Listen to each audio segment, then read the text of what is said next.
Hola, ¿qué tal? Soy el alumno David Abend de la Escuela de Cine y voy a hablar un poco sobre el cine clásico. El cine clásico abarca más o menos dos categorías, vamos a decirlo así. Por un lado, tienes las películas que han ido envejeciendo muy bien, que en su momento fueron como galardonadas, fueron eh, de mucho hablar, la mayoría, y envejecieron bastante bien. Y por el otro, la fecha que abarcaría estas películas más o menos sería alrededor de los 1900. Las películas que a mí se me mandó a ver fueron alrededor de 10, la más antigua siendo de 1920 y la más reciente 1944, que curiosamente es una fecha en la que se repiten varias películas por motivos, ¿no? Entonces, cuando hablamos de cine clásico, estamos hablando justamente de los clásicos, que se llaman así, es porque tal cual son películas de renombre, la mayoría, y la gente las recuerda como con mucho cariño, como que las pioneras, vamos a decirlo así. En el caso de las que yo he visto, la idea que yo tengo respecto al cine clásico es que si bien era en parte un cine ya consolidado, que ya había estado, ya había explorado perdón, ideas y las estaba expandiendo, también todavía estaba descubriendo muchas cosas y estaba experimentando con muchas cosas. Tienes muchos experimentos, sobre todo porque recién se había integrado el audio, el sonido, ¿no? Mejor dicho, la voz. Entonces tienes artistas, por ejemplo, como Charles Chaplin, que empezó a experimentar no solo con ese nuevo ámbito sonoro, sino el tema de las categorías. Por ejemplo, quiso probar qué pasaría si combinas comedia con drama, con algo serio, ¿no? Entonces empieza esa experimentación, combinando temas.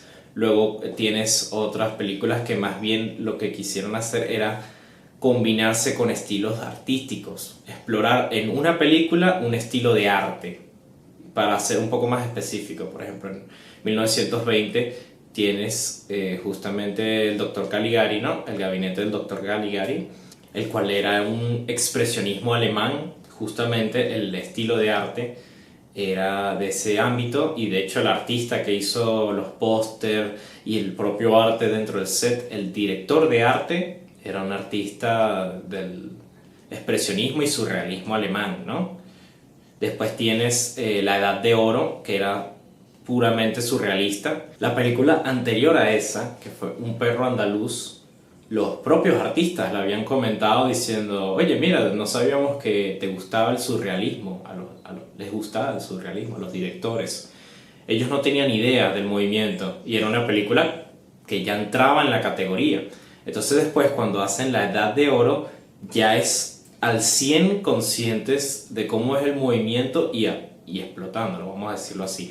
Esta es una de esas películas que más bien al contrario, no es que se mantuvo como galardonada, más bien fue horrorosa, vamos a decirlo así. Fue una película que hasta en su momento, cuando salió, las cintas se quemaron. Es prácticamente se perdió la original, y gran parte de las copias, ni siquiera sé si todavía existe una copia física. Pero por poner un ejemplo, de todas maneras, una película que existe y que es importante saber, ¿no? ¿Por qué existe, qué existió y qué causó en su momento, ¿no?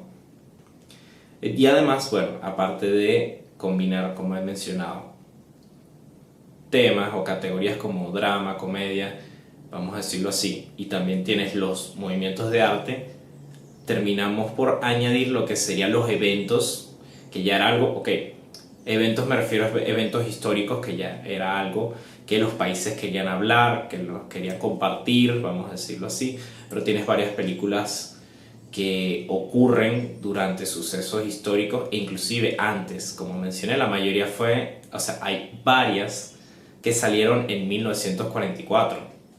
Lo curioso es que estas películas, a pesar de que habían salido durante Segunda Guerra Mundial, habían empezado a ser producidas la mayoría antes, entonces no hablan justamente de la Segunda Guerra, por lo menos en el caso de Lo que el viento se llevó, más bien hablan de lo que sería una guerra civil americana, ¿no?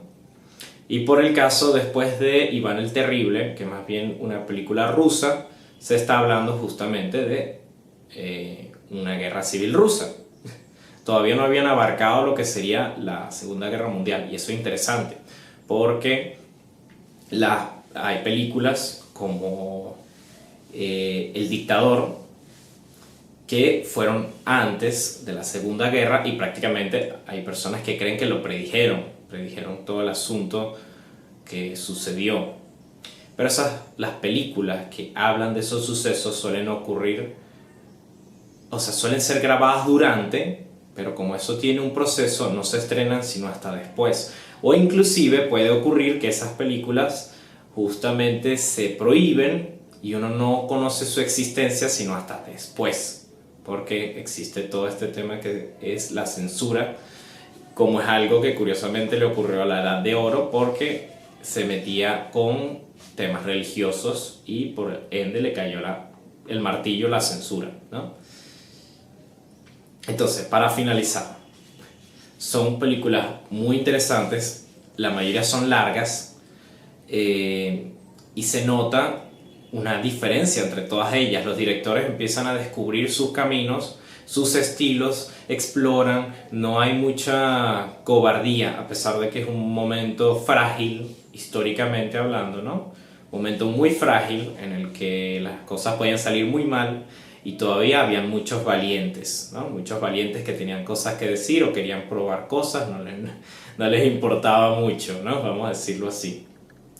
Pero son películas muy disfrutables. Hay muchos favoritos de mi mamá, que es una persona que adora las películas, y yo puedo entender muy bien por qué.